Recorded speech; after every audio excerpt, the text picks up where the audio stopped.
Everybody for listening today. You're listening to WRUU LP Savannah, Georgia, 107.5 FM, WRUU.org. We are Savannah Soundings Community Radio with Global Soul.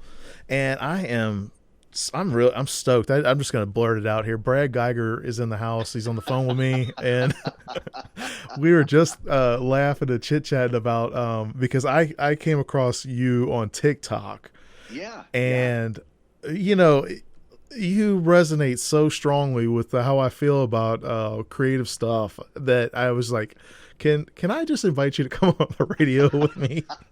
I just love I can't it. tell you how thrilled I am. I mean, I love talking about this stuff, and TikTok has been amazing in terms of gosh. how it's been enabling me to reach particularly young people and kind of be that voice of somebody who's made all of the dumb mistakes and learned from them. And now I can kind of reach a few people and say, okay, here's the mistakes I made. Don't make these mistakes.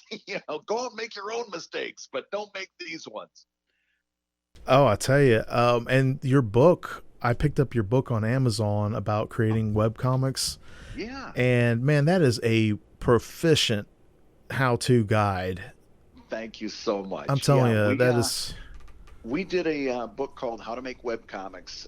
Scott Kurtz, Chris Straub, Dave Kellett, and I. And we did that in 2007, I think, when webcomics was kind of a new thing. Mm-hmm. You have to realize that around 2000, there was this big explosion on the web. And we were among the very first people to realize that we could use this as a self-publishing tool. Mm-hmm. And really, speaking of another reason I'm on TikTok, this was around the same time that newspapers were realizing that they were on their way out, right? And so my generation of cartoonists never really had an older generation willing to mentor us.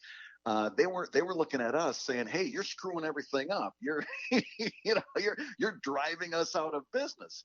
And meanwhile, we really weren't. Newspapers were kind of on their way out as soon as the internet came up. Anyway, mm-hmm. We were just kind of using it as everybody was going to be using it in a few years. And so when I get like an opportunity where I see that I've got a younger audience on TikTok, I really enjoy doing those kind of videos where I talk about, getting in charge of your creative process, the importance of an artist learning how to do business things, and all of those things, writing tips and so on and so forth. I like doing that because I never had that mentorship from an older generation, and it's clear that TikTok is a younger group, and absolutely, as opposed to Twitter, for example, where people can be very abrasive. Mainly, the TikTok audience has been, "This is fantastic. Very Give me supportive. More. Tell me very more." supportive. So the Webcomics Handbook, which was my book, the one that you got, I followed that up with, because I realized our first book in 2007 was way out of date. Like, there's not a word about Twitter or Facebook, because those things really I think of it as like exist. A capsule, time capsule. Like it was very, those kind of things, they were like pertinent to the day, and it kind of gives you a window of like what it was like then. But I love that, you've updated. So yeah. So I'm very proud of that. The Webcomics Handbook, I'm very, very proud of. And still planning to do a second edition very soon, to just update it with like Patreon. Oh, that's awesome. And things like that we really know a lot more how to use that as a tool. So at some point, I just have to get a few more hours in my day. Yeah. Well, I have like a bazillion questions. I have a ton of questions for you, Brad. I got tons of answers. Some of them are even right. So, I love that you actually talk about the subject of how media has changed. And, with cartooning, like, for example, when I was a kid growing up in Cincinnati, we had the world famous Jim Borkman as a political cartoonist. Yes. I mean, the guy was a genius and is a genius. And yes. So I grew up with that as a standard. That was like, hey, he set the bar pretty high, right? Yes, he did. And so, and then, the other cartoonists that were out there, like the Sunday Funnies, and a lot of these kids have not ever seen a Sunday Funny, right? Right. The Sunday Funnies were chock full of these classic, iconic characters and these little 4-panel story arcs, and and like Ray Bradbury clipped comic strips like that and saved comic strips and made his own comic books like that, of these. Oh, many of us did. Yeah. And that was so not unusual. Yeah, that's what I'm saying. And as a kid, I loved drawing. I loved creating, characters. I didn't do comics, but I used to write, and I'd write these little stories, and I'd, draw characters or whatever. Or I'd have friends that would say, "Hey, can you draw me a character?" and whatever. And as an adult, I kind of veered away from that, and when I got into business, and so I've only come back around into my artistic stuff, maybe since like 2013. I started. I never shared any of my artistic stuff publicly, right? Ever. And so getting into that, I did photography. I actually started writing for the Savannah Morning News. I just actually celebrated my 7th year anniversary as a freelance journalist for them. And of course, I have a day job. I have a day gig, and I work a day job. And then I have the radio show, right? So all these creative things come together. They pull together. And I look at, like, when I saw you, what really attracted me to your show, and also just to listening to you, is that you're a real person. You're not like allegedly. Yeah, you're not like some kind of internet persona trying to sell kids on an idea of like, hey, buy my program and you'll be the next webcomic master ever. Absolutely. And that's something that I feel like when you said that, you're trying to share, like, hey, you can make your own mistakes, just don't make these same ones I've done. Yeah. That's incredible, because a lot of these kids, especially like on TikTok, man, I get people, and I have a very small audience on there, but I have people that'll ask me questions, and you can tell that they're actually trying to figure out, like, how can they navigate through a situation, or or how can they get started. Like, I know that because I've listened to your lives, how can they get started doing a comic book, or what kind of materials should they get, or what's the best digital program, like, and you graciously answer those over and over again. Oh my gosh. Well, Adam, I think you were in our last live Friday afternoon, where I had a 17-year-old come in and say, tell me how to set up a business. And you want to see somebody whose heart beat right out of their chest. I was like, sit down, grab a pen, let's talk. And we spent the next, goodness gracious, we spent the next 30, 40 minutes going through, okay, set up a DBA, doing business as, set up an EIN, get yourself a separate bank account. You will be at some point doing taxes, and that's okay. You need to plan for this. And it's all of those things that if I get a 17-year-old asking me how to set up a business, that's wonderful, because the danger is these people, especially at that age, have been told in many cases that artists can't do business, and artists shouldn't. They don't have the right brain for business, and you even have some artists who have been kind of conned into that, where they say, I don't want to learn about the business, I just want to do art. And I had that happen to me. We have decades and decades of art history to look back on and see people that have been absolutely cheated out of financial stability because they went along with that route, and they said, well, okay, I'll leave the business to somebody else, and I'll just focus on the art. And what I tell these people is, listen, you are a creator. You are in the everyday business of taking nothing and making something. If you're a visual artist, you take a blank sheet of paper and you make it something. If you're a painter, you take a blank canvas, you make it something. Sculptor, you take a block of stone, you make it something. If you can do that, that is the highest level of brain function. There's no higher level. Oh my God, Brad. You're taking something and taking nothing and making something. You can't go higher than that as a human being. If you can do that, you can do your taxes. I have said that many, many times about if you can take and create something out of nothing, you've done something. I've said that many, many times, because people, what you just encapsulated right there is exactly what art means to me.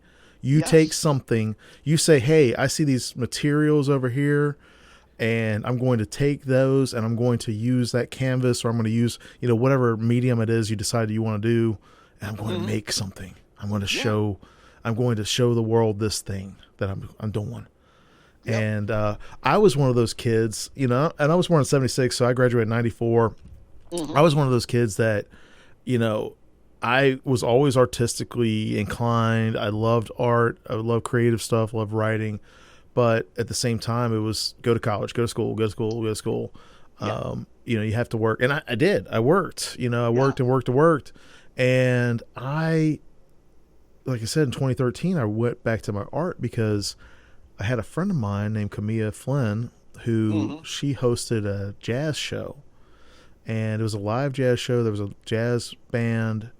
It was a spoken word poetry show is what it was. They had poets in the center stage. They had this live jazz band to the right of the stage. And she asked me if I would be on stage with her with these artists and create any kind of art that I wanted. Yeah. And I was like, I had never shared my art with anybody publicly. Right. And so I was like, yeah, okay. And so there was this audience.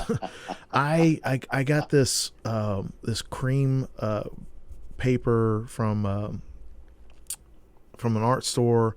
I got Conte crayons, and what I did was I created these Conte crayon paintings of these just a little quick, just in the moment sketches or whatever, paintings and whatever. And then the paintings were sold to help benefit the local rape center crisis center here in Savannah.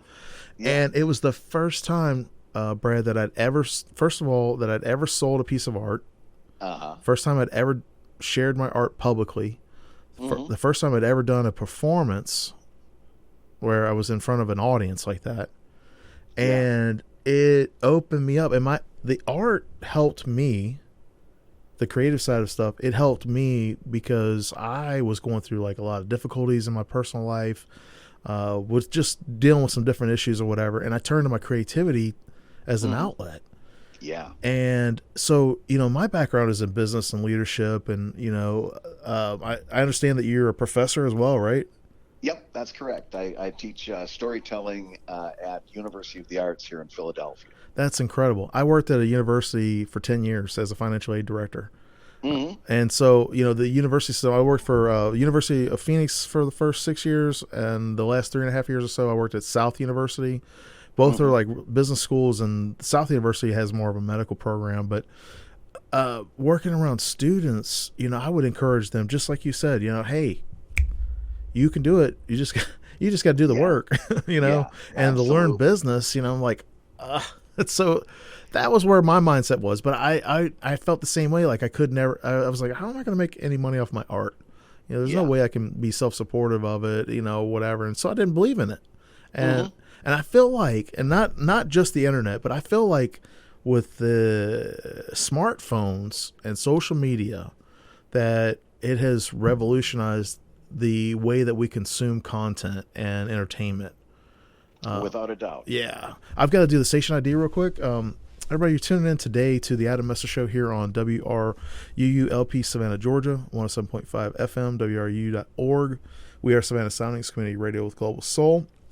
Brad Guigar is my special guest. Brad, real quick, where can people get information about your art and your comics and stuff?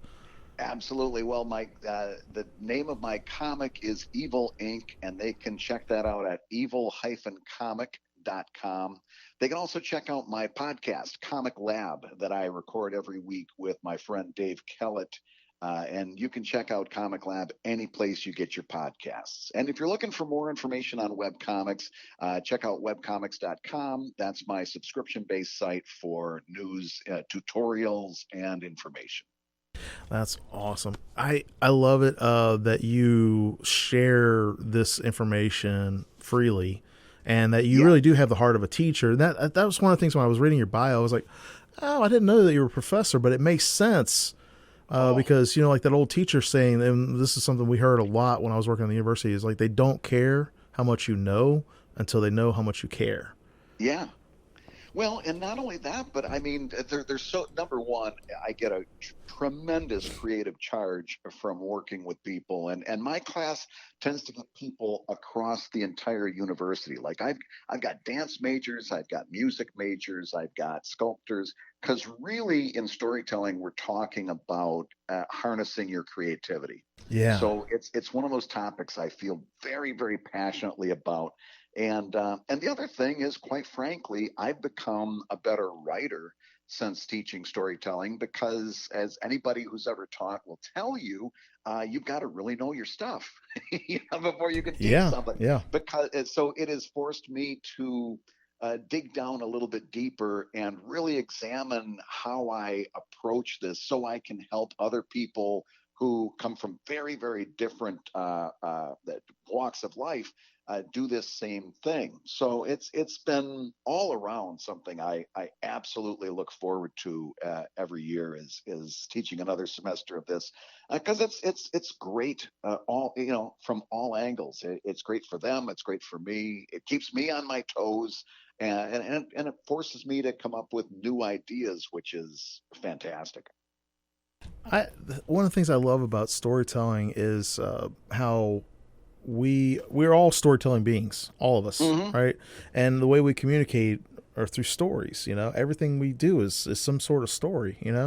Absolutely. And I love when we can connect with people. And we were laughing, y'all, right before we went on air, but we were laughing because TikTok, whether you know it or not, if you watch any kind of videos on the internet right now, you've probably seen a TikTok video and maybe realize it or maybe not realize it if you've ever had TikTok or not. But we were laughing because there are these little TikTok memes that you just kind of you just have this understanding of like you hear the little song or you hear the little like right now there's this one going around like, oh, good soup. Yeah. Yep. And it's not necessarily like it could be something kind of ironic, it could be whatever, but I think that is so funny because every generation's had their own form of slang, and I Mm-hmm. feel like TikTok and the memes and things like that are kind of like this next generation of slang. and Absolutely. and I feel like also because I'm in the Gen X group, there are like I don't know why, but I see a ton of Gen X people right on TikTok, a ton of them. Yeah. And you get people from all like I've seen people who are like octogenarians that are on there talking about life and this kind of thing, and I'm like that is one common thing that we have. We all have this thread of storytelling. Yeah, well, without a doubt. And TikTok is nice too because especially when you first sign up, it keeps you to a minute for a video. And Right. and by the way, most people need that because most people are not natural storytellers when it comes to just saying it out loud, and they need that focus. Yeah. Yeah. Otherwise, they go off in the weeds. So it is a really good way of keeping people to make a point, focus in on that, and then get out. And as a result, I mean, it's really kind of catching fire as a social media platform. It's becoming one of the top places that people are going to get their message out. It it has become my number one enjoyment of any kind of social media. Oh yeah. And I use different social media for different things or whatever, but I've been pushing, and I have a small audience, Hmm. but I'm still getting like thousands of views a week, Yeah. and that's not even a lot, but it's massive compared to, you know, the other platforms where I'm not really reaching people, you know. Absolutely. Well, the reason I went to TikTok was I posted a video on Instagram and was getting very little traction. And a Mm-hmm. friend of mine whose opinions I very much value said, listen, trust me, put these on TikTok. And I did. And that was May.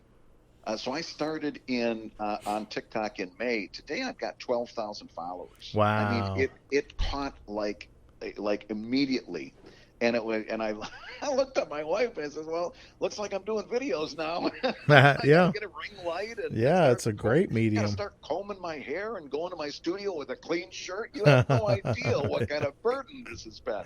Yeah, I think that's one of the neat things about it because it's so weird. I had I had TikTok when they first changed over from music. I actually had Musically back in the day, and there's one little video that I had done back then that's still on there somewhere. I don't even know what is under, but I get TikTok when they first came back out. I had one video that kind of went semi-viral with it, and then probably like last fall, I felt like I was spending way too much time on TikTok. Yeah. And I deleted the app, and I started kind of going back away from the social media, and just doing stuff for like my publishing and all, but not really engaging with people, And I reinstalled it this year just because I was like, I enjoyed it, and I share stuff about like my stuff, but there's a lot of stuff on there that I just listening to people talking or telling funny stories or whatever. Have a good time with it, Yeah, well, it's like we used to channel surf back in the 80s and the 90s. Yeah, the party lines with your remote control and just go click click click click click. You weren't really watching anything. You were kind of watching everything, and it's how you kind of zoned out. And I find myself doing exactly the same thing with TikTok. I'll just go through, flipping through, and it's amazing that the variety of content that you see there. And by the way, I mean, without turning this into a TikTok advertisement, the algorithm learns you very, very quickly. And so all this, and I'm like, the algorithm has me pegged in things that I didn't even know I was interested in. All of a sudden, I'm getting fishing. I'm getting fishing videos at them. And last time I was out on a boat, I couldn't even tell you. But I'll watch these guys reel in fishes for hours. Yep. Like, wow, that's right. That is a good eating fish. That's probably how I came across your channel, because I like comics and stuff. No, because your channel with the comics and all. Yeah. But yeah, it does show you like weird stuff. Like all of a sudden, see, I do industrial electrical work. Okay. I'm a 5th year apprentice, and I'm getting ready to finish up the program this next year. And all of a sudden it just started showing me like construction people videos. And I'm like, what?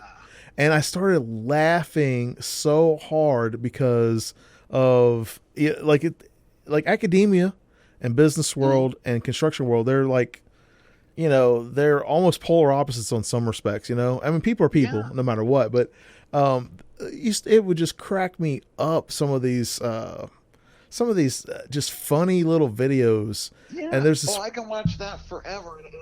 This is the right way to put a corner in a drywall. And I'm like, look at this, honey. I've got my wife there. You got to joist it. You got to put a joist in there. You got to get a 2x4. Meanwhile, I will never hang drywall. My wife, when I pick up a hammer, my wife calls me. She's like, my wife calls me lightning because I never strike twice in the same place. But I will never, I will never hang drywall. But I'll watch this guy explain the right way to put a corner in for hours. There's this one that she does concrete, and she does these funny little videos or whatever. She drives a concrete truck, and I swear she just cracks me up. And there's this other guy, he's like that too. And so it is funny how they've really, and this is why I like it so much about like with the art and stuff too. They tune in with what you're interested in. It's almost like how Amazon does with suggested, hey, people that have bought this might have also bought this, or you might enjoy this. They try to find out what you actually like instead of just spamming you with an advertisement, right? And I think TikTok is really good at how they've done that. And it's also, and this is kind of going back to the creative stuff, it's also given me a way to connect with people who are, that really enjoy the stuff that I'm doing. With you, building an audience, getting 12,000 people in an audience in, 4 months, that's incredible. It's been immensely surprising, and also it goes back to one of those things that I also try to talk to young people about, and that is that I never buy advertising. I never pay for promotion. And that's something I think people need to understand, is that there's a real power for what we call organic reach, and that's when Mm-hmm. you're building an audience without paid promotion, without advertising. And by the way, if you're wondering why that is, I've got TikTok videos that explain it. Without going in the weeds on it, I'll No, just tell you, go that's to my awesome. TikTok and I'll explain it to you there. But the organic reach, I tell people all the time, especially with what we're doing. And by the way, this has been borne out for 20 years of self-publishing on my Mm-hmm. point, and that is this: I never measure my audience in populace. I measure them in passion. And what Yeah. that means is, since I don't pair with a publisher, since I don't have a syndicate, since I've taken the time to kind of set this up as a creator-owned business, I can make a much better living on a smaller audience, because again, I don't have that publisher taking a chunk of the money, Mm-hmm. for a portion of the process that they are less and less important in. Take a look at your publisher today. And this is true for any publisher, by the way, Adam. Take a look at a publisher, and the first thing they want to know is, what's your social media Oh reach yeah. if they Oh want to yeah. sign you. Oh Now yeah. stop right there. If the first thing you want to know about me is my social media search, that means that you want me to do the promotion for Mm-hmm. this book, or at least Yep. part of it. And if you want me to do the promotion, I should get a chunk of that promotional income, right? Yeah. But they don't want to hear that. They just want you to be a good little artist and do the book, be a good little writer, write the book. Uh, why do you, if you want my social media reach, you better be prepared to pay for it, which, by the way, is part of the reason you don't see any publishers tripping over their ties looking to sign Brad Geiger. But the other side of that, because I don't go in for all of that, you can if you're willing to set this up as your own business. I've got I've been a full-time cartoonist since 2012. I also, by the way, Adam, have a newspaper background. So I worked in newspapers for 20 years. Oh wow. Uh, yeah, So you starting in Can. understand you don't Oh, yeah. understand deadlines and production and all that I from Adam, I was a reader deadline and graphic artist. wow. I was the last person in line. If my work went late, that means we went late to press, and as you know, every 5 minutes was a couple $1,000s that piled up. No, I was a deadline graphic artist in Canton, Ohio, just Wow. across the state from Cincinnati, Akron, and then finally moved over to Philadelphia. Are you from Ohio But originally? from Michigan originally. I Oh, grew up okay. and you know how Midwestern. Michigan's shaped like a mitten. I grew up in the thumb in a town called Bad Axe, Michigan. Oh, okay. So I very small town rural upbringing, Yeah. and now I Midwestern. live in Yeah. center. Yeah, and now I live in Center City, Philadelphia, which, by the way, is the closest thing I've ever found to Bad Axe. It is just like my neighborhood is like a small village. Same kind of stuff. I never felt at home in the suburbs, but when I found a big city environment, I felt like I was going right back home. Oh wow. But the upshot of that, Adam, is that in 2012 I left newspapers, and I've been a full-time cartoonist ever since. Wow. And there are, honest to God, more people who can say that they make their full-time living playing basketball than there are people who can say they make their full-time living doing what I do. Yeah. Oh It's yeah. pretty. It's a very it's a very specific thing.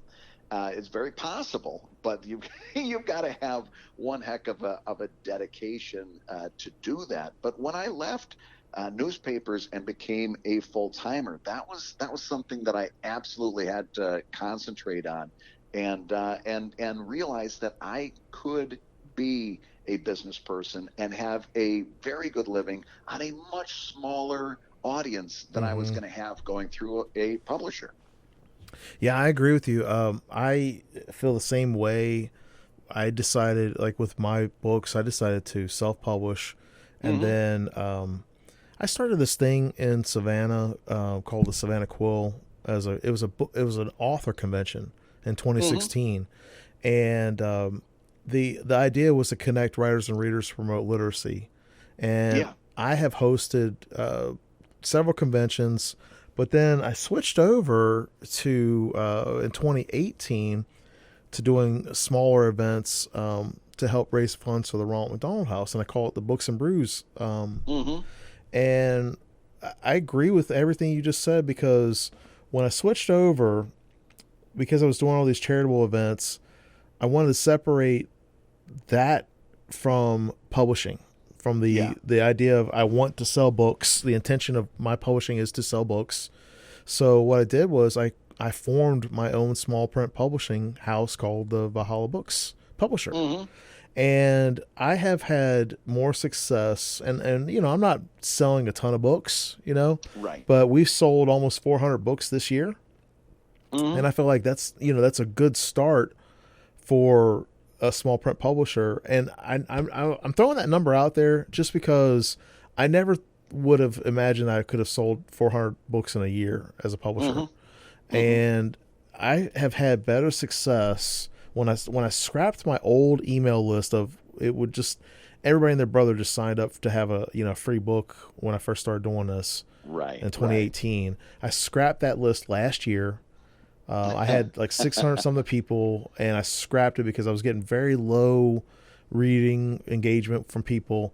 And now I have 75 people on that list. And the same thing like you're saying about like not looking at numbers, but I have 40 to 50% of those people read the email when I send it out. Right. And it's a smaller group of people, but I'm getting, like out of 600 people, I might have gotten 5 or 10% maybe. So I'm getting, better engagement. I'm actually talking and reaching people on a smaller scale. And I have nothing against people that are out there doing, that they have the dream of, going to a major publishing house, and, that's great. That's great. But for me, I like working and dealing with people directly. And I love being able to connect with my audience directly. Yeah. The people that are listeners or readers or whatever, I love that, because like our conversation right now, you and I talking right now is really a product of that mentality. Like, right. what you do and the way that I do things, like to me, it's simpatico, it's like, hey, this is a guy doing something that I want to do. I'm doing what he's doing, but on a smaller scale, right.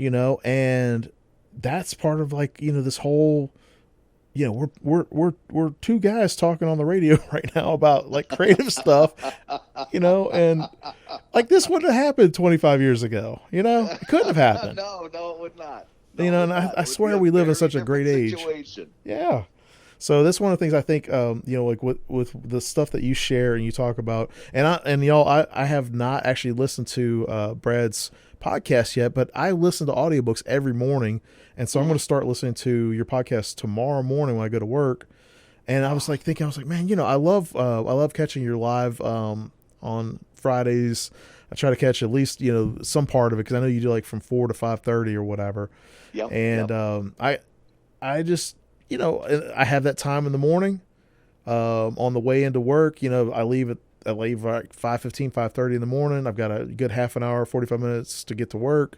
And I usually listen to audiobooks, Yeah, it's a great way to use that time. And you are gonna love it. We are coming upon our 200th show. Oh, congratulations. We'll be recording number 200 on Tuesday. Wow. And we're gonna do a really neat thing where we are gonna put together kind of like a list of all of the best advice that we've had since we started.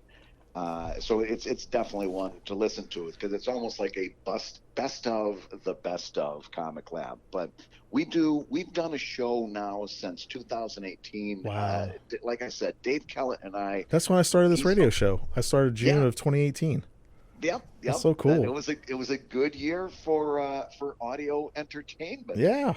But Dave and I both started out in independent comics. We were both comic strip people at that time, very much from the newspaper strips kind of background. And so we met at comic conventions through the years, became really good friends, and we've been friends for 20 years. So now we get on our podcast, open up the mics, and we get compared a lot to the Car Talk guys I love that because show. Yeah. we both really, kind of tease each other and kind of make fun and goof around, because he's that kind of friend that I never have to worry about him taking something the wrong No way. I can eggshells, no absolutely toes. throw a Yeah. shot at Yeah. him, and I never have to worry about it.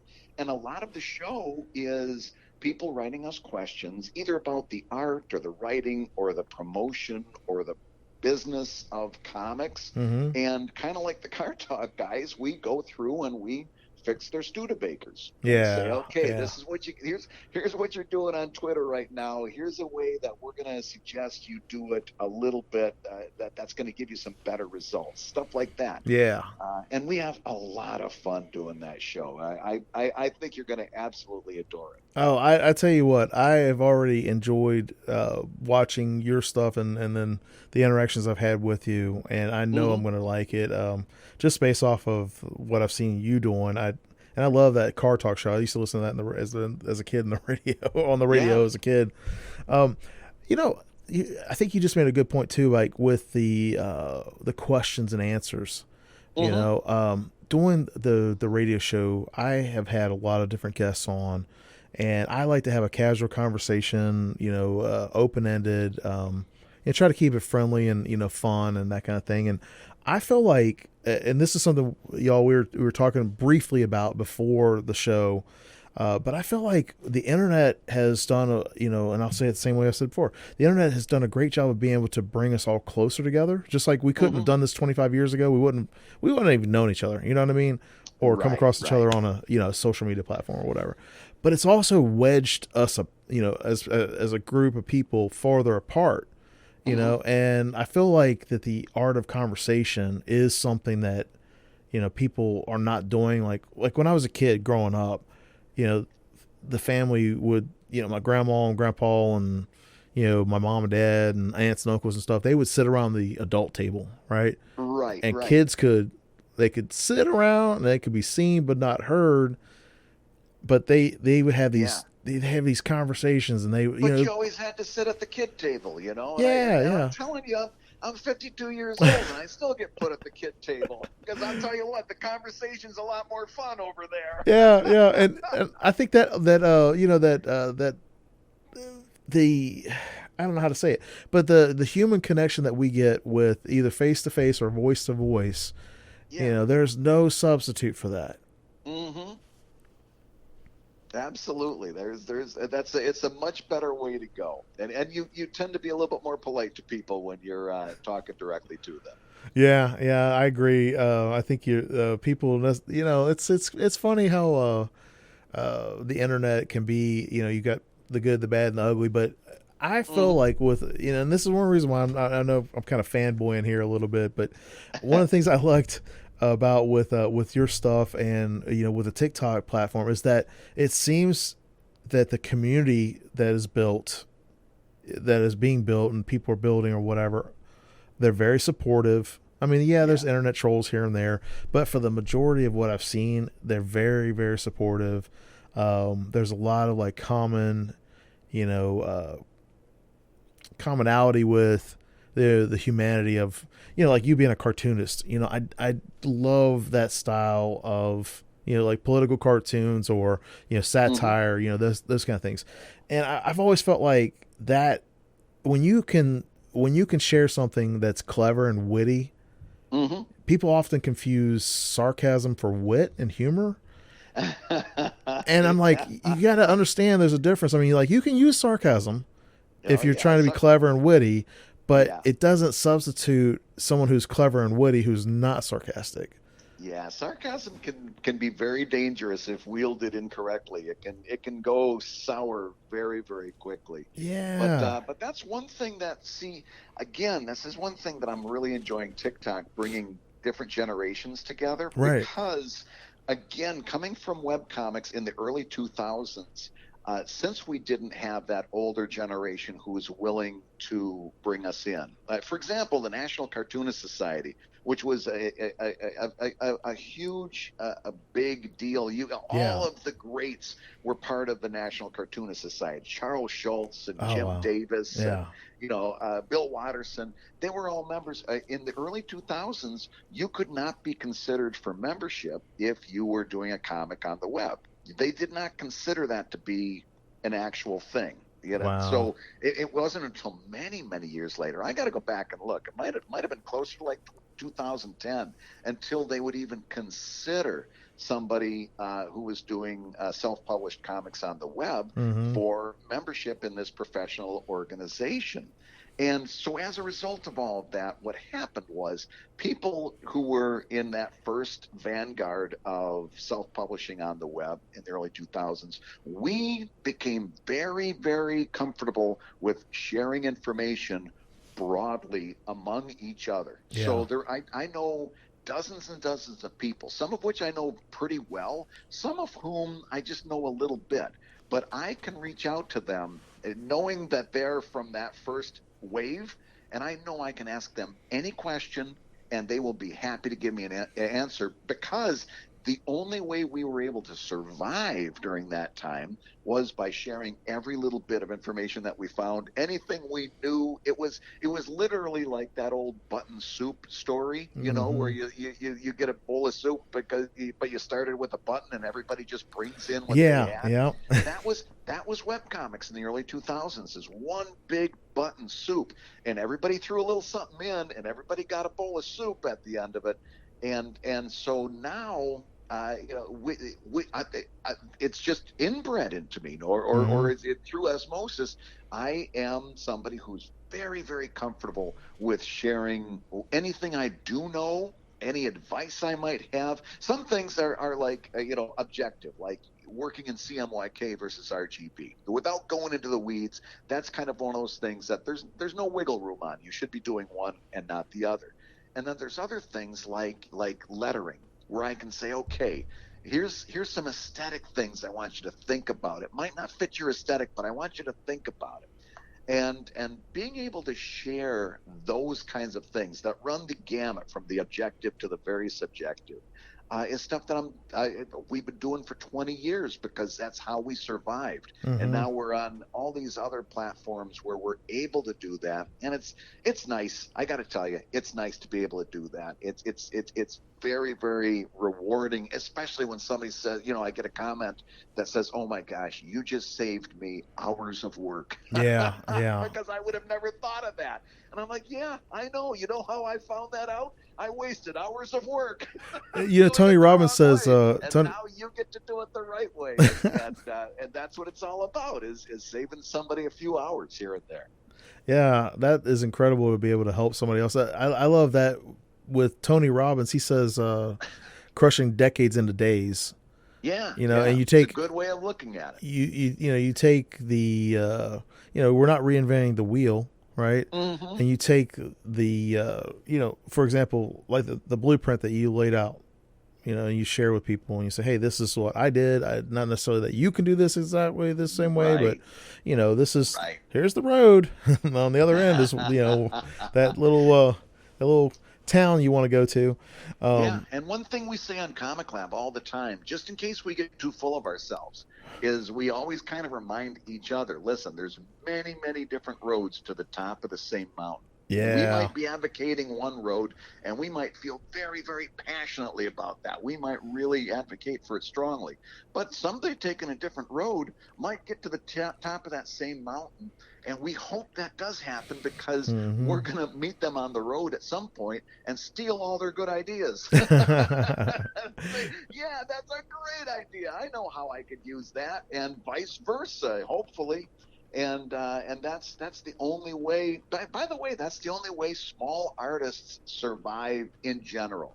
Because before this happened, before the internet kind of democratized this process of publishing, the publishers held all the cards. Yeah. Right. They had all the secrets. They had. Well, that's in every entertainment industry. Yes. They music, had access to movies, distribution. They had books, access to comics.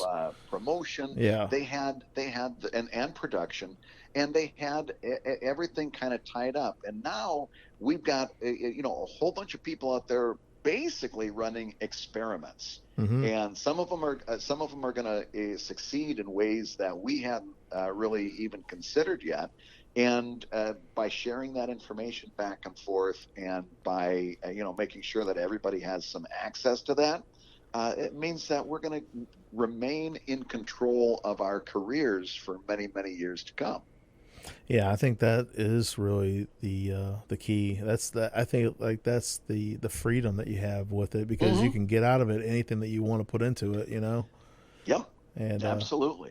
yeah, with content, and this is something too. Like, and it's not really a pet peeve of mine, but um, talking about the industry versus like an indie, right? Yeah. And this is any kind of entertainment industry that I've seen. And it really could be anything. You could be a small button maker and competing against national button makers or whatever. It doesn't matter. Hmm. But when people talk about content, and people are so used to free content, right? They're so used to Hmm. being able to consume free content or whatever.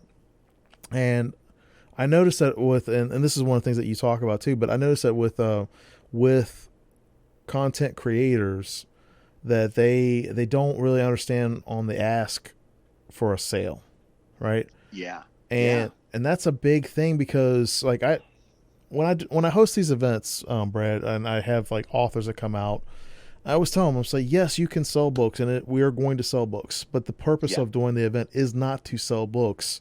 It is to talk with and connect with people, Yeah. and you'll have the book. The book is the product, but you're there to engage with the folks that come by, and you talk with them, and you get to know them a little bit. They get to know you a little bit. If they buy a book, great. If they don't, you know, Hmm. but you're not there with and I've always seen people that have more success when they focus on people first Yeah. versus those widgets. Well, so here's the deal. I'm really going to sound like I'm old manning it up for this show, but I've got to go back to the early days of webcomics once again. This whole idea of free content, that was kind of our fault. And I'm talking for not only web cartoonists, but bloggers Yeah. and everybody that was self-publishing on the web in those early days, because that we were banging that drum hard. Mm-hmm. Free. We were saying it's free. Come to my free website. You can read the whole thing. By the way, that was on its face pretty true. It was a little bit of a marketing lie, but it was pretty true. And we said, "Gotta read the free content." We kept saying free, free, free, free, free.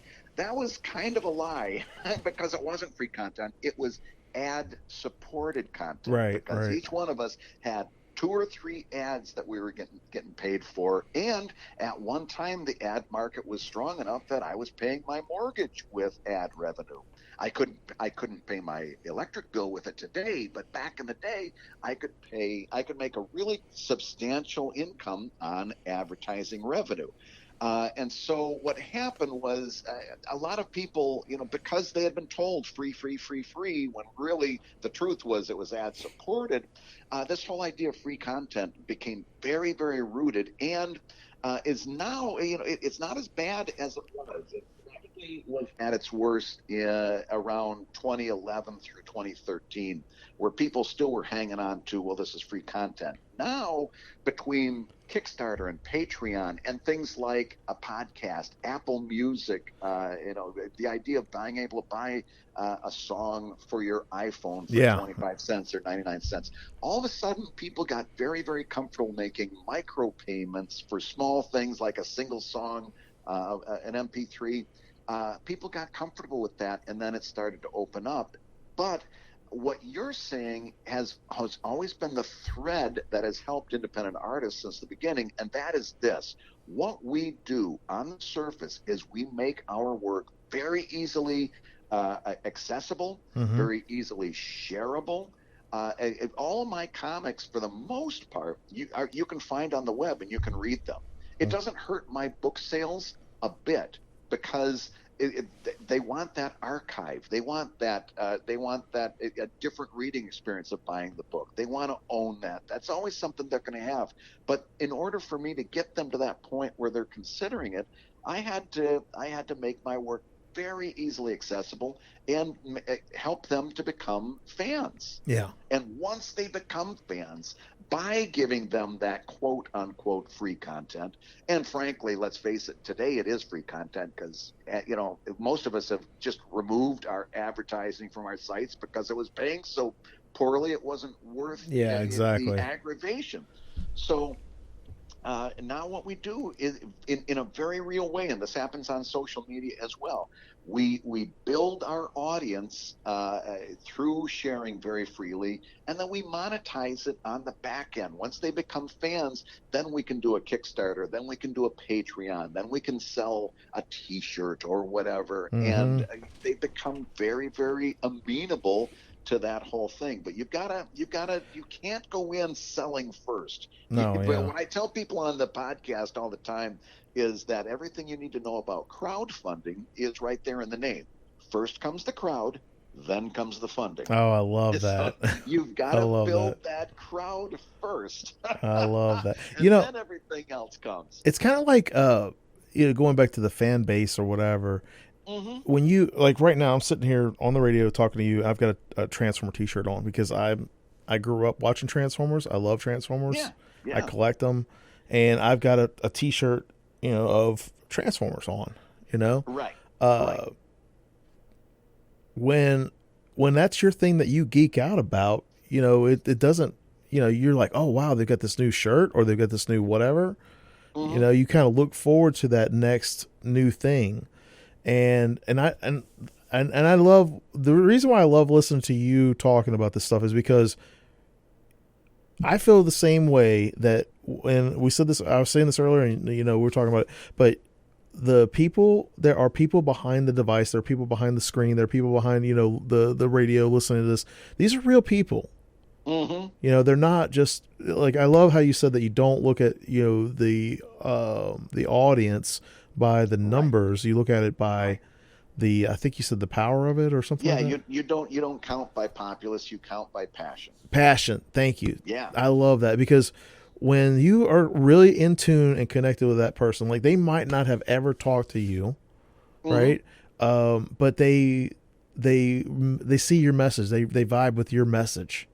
Yeah. And that for them, just listening to your voice, or watching you on the show, or checking out your comics, for them, that's that personal that interpersonal human connection that they have, right? And they're like, oh man, Brad's got this new comic out, let me go check it out. And I feel like that is something that is so important today. And I'm, like I said, I'm not, I haven't been really doing it as long as you have. I'm not really, I don't have a huge audience or anything like that. But I look at it the same way, like, everybody that likes my stuff, and that I always feel so grateful. Like, wow, this person likes my stuff, or when they give you, feedback or a review or something like that, and you're like, wow, that is, I made something out of nothing. And then somebody else is like, wow, Yeah, it feels nice to be seen in that regard, right? Where it's like, oh yeah, you totally picked up what I'm doing there. Sometimes they see a little bit too closely, like when they see a word I misspelled. That much I don't want them to see. But it is it is nice when somebody cares enough. Even the fact of the matter is, and it sounds like like an abusive relationship, but even somebody that sends you something that says that they really dislike what you did, even that is, number one, it's an emotional response, and number two, a lot of times if you delve down, really what they are is they care so much about what you're doing. They might have ideas they think they want you to do it different or this and that. Yeah. But it's still embedded in there is a compliment. Yeah. right? Oh yeah. Like that old joke about the kid who's I think the punchline is, there's got to be a horse under there somewhere, but he's got to shovel through a hole out of the Yeah, yeah, caca. yeah. That's the same sort of thing. Is that there in the middle, somewhere down deep, there's a compliment. I love it. Well, Brad, I can't believe it's already been an hour. This has been Oh my crazy. gosh, Yeah. the time has just flown by. It feels like we just started talking, I swear. I know. Oh man. So where can people check out your information and your podcasts and all that stuff and your comic? Certainly. ComicLab is found anywhere you get your podcasts, including like Apple Podcasts, Spotify. We're just tearing it up on Spotify right now. I don't know what's going on there. TikTok, you can put in my name, Brad Guigar, as one word, and the last name is spelled just like guitar, but with a G for a T, so Guigar. And of course, you want to read my comics, you can go to evil-comic.com. That's awesome. Well, thank you so much, Brad, for being on the show today. I had a lot of fun. I definitely want to have you come back on. Maybe we can have you and your partner come on, your partner in crime, and we could just do like a car talk version of the Adam Messer Show. Fantastic. We'll have to take you up on that sometime. Thank you for having me, Adam. This was a delight.